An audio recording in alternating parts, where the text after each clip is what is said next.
I think the complexity of a battery is the biggest challenge here. Yeah. So if you look at a battery, you have these different type of materials. You have solid materials in there. You have liquid materials in there, and you have the combination of all these materials functioning together and basically allowing you, to function as a device. Another big challenge is that usually these type of battery materials intrinsically influence the NMR experiment because they are metallic, or they are coming in casings that you cannot penetrate with the technique that you're applying in the NMR experiment.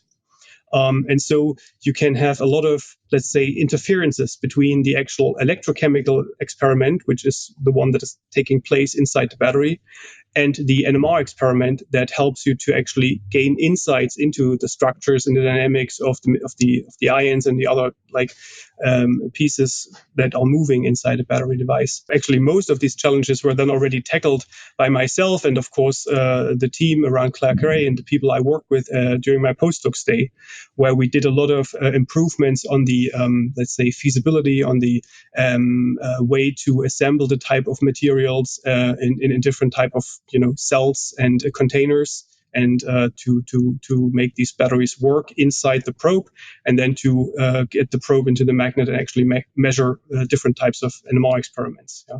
And so from that, some sort of, let's say, prototype developments for various probes and other techniques of automation in NMR spectroscopy originated. And this was then sort of, transferred, the knowledge of that, some of that was sort of transferred into the company. And here, of course, in a few iterations, we made it a very, very handy product that is now something that more or less everybody who is just willing to do NMR can actually use.